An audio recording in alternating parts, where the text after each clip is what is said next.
I have learned so much since I started my decluttering journey a few months ago. And I was going to make a video this week about my top 5 lessons that I've learned since I started decluttering. But the more I heard myself talk and the more I was trying to explain all of these different things that I've learned, I realized that it really all boiled down to one lesson. And that's what we're going to talk about today.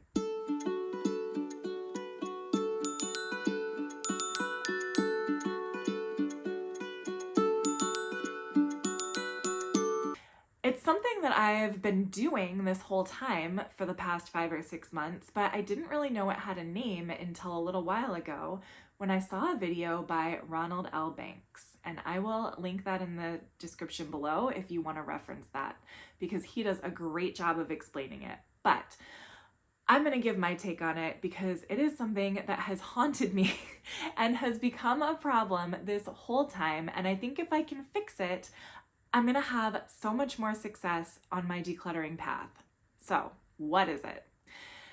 Clutter shifting. That's right, clutter shifting. At least that's what Ronald calls it, so that's what I'll call it too, because I think it fits. Now, before we can get to clutter shifting and what that means, we should probably talk about what decluttering means, because we throw that term around all the time, but for me, what I really think it means is getting rid of stuff. Decluttering means getting rid of clutter, getting the clutter out and away from your space. Now, some people view organizing and putting things away within the home as part of decluttering. I think they're really two separate things. You can't start organizing your home or making things look pretty until you've reduced the amount of inventory that you're dealing with.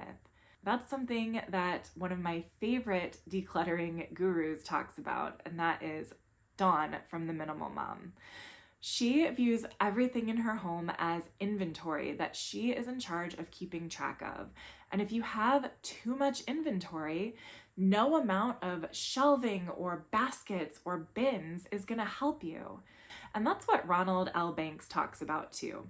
He is somebody who was sharing how very organized he was and how he loved to fold things and make them look nice and all of that. But at some point he had a revelation that wasn't decluttering. That wasn't actually leading him closer to his goal of minimalism. And I've found that to be true for me as well.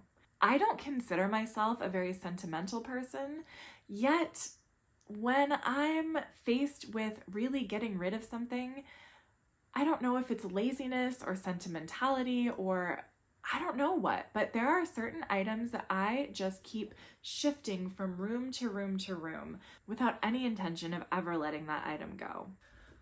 This bunny is a great example of that.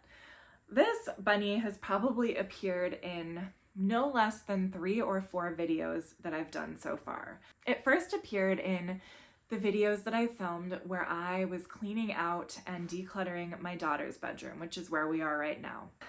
I didn't really feel an attachment to it, but I also felt guilty about letting it go. So instead of letting it go, I put it in a bin.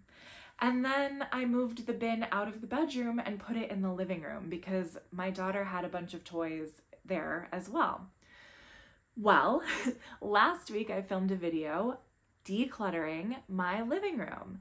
And who showed up but the bunny?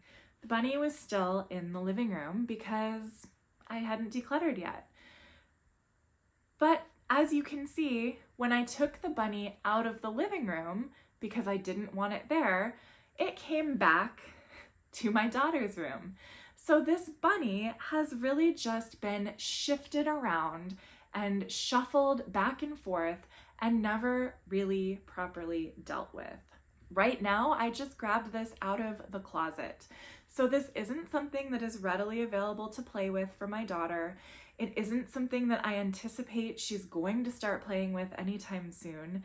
And quite honestly, it is something that I should just donate.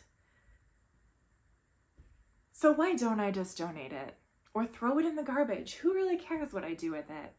Well, know. I honestly don't know. And maybe it really doesn't matter. But I think the point is, if I don't address my clutter shifting habit, then any decluttering project I do is doomed to fail. Because I can tell you, as much progress as I've made this year already, I still am finding most of the rooms that I have decluttered are slowly reaccumulating lots of items. And that is because I moved the items out of the room and didn't fully deal with them. So when push comes to shove and I'm trying to clean up a different area, guess what goes back into the room? All of the stuff I didn't deal with.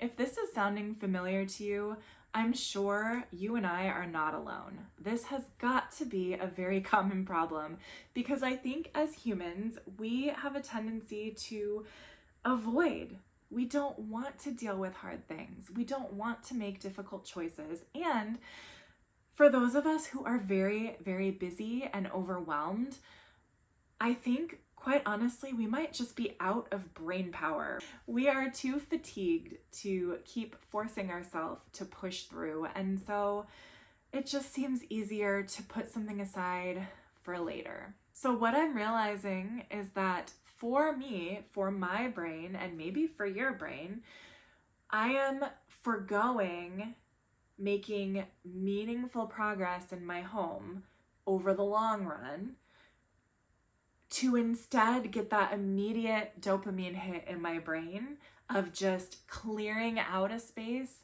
making it look nice for the picture, for the after, and then I feel great and it feels exciting, and I don't really care in that moment that there's a whole other room or another pile somewhere else off camera. That doesn't matter to me. I'm not thinking about that. I am looking at the clutter-free room in front of me. And the more I started talking as I was trying to make my top 5, decluttering lessons video, the more I was realizing what I was saying. I was saying, you have to find what works for you. And what works for me right now is to keep making more work for myself. And I had to stop and think, is that really what works for me? I don't think it's working for me. So now that I am aware of my clutter shifting problem, and I am aware that what I'm telling myself works for me isn't actually working for me, I have some decisions to make, and I think you might have some decisions to make too. This whole process of decluttering and getting a little bit closer to a simplified life and minimalism, or whatever your goal might be, is a tough process. It is an emotional roller coaster. And I think my approach of just forcing myself to keep pushing through is going to continue to be necessary. But I think I also need to just find some motivation other than the final product. I've been resisting Dana K. White's "take it there now" rule the entire time I have been aware of that rule, which has been several months now. I keep telling myself that it's not that important and I can deal with things later and it doesn't matter. But like I said, I am just creating more work and more stress for myself when I delay the inevitable. I eventually want my entire house to be as minimalist as possible. Not for an aesthetic, not for a certain look, just for ease and time-saving reasons. I don't want to have to spend my whole life picking things up. And the fewer things I have, the fewer things I have to manage. That's just the truth. So I guess the biggest lesson that I have learned in this whole process of my decluttering journey is that I have to stop clutter shifting. I really have to stop it. I have to put my big girl pants on and deal with the stuff in the moment. And if that means that this bunny has to go in the donation pile right now, then that's what it means. I'm sorry.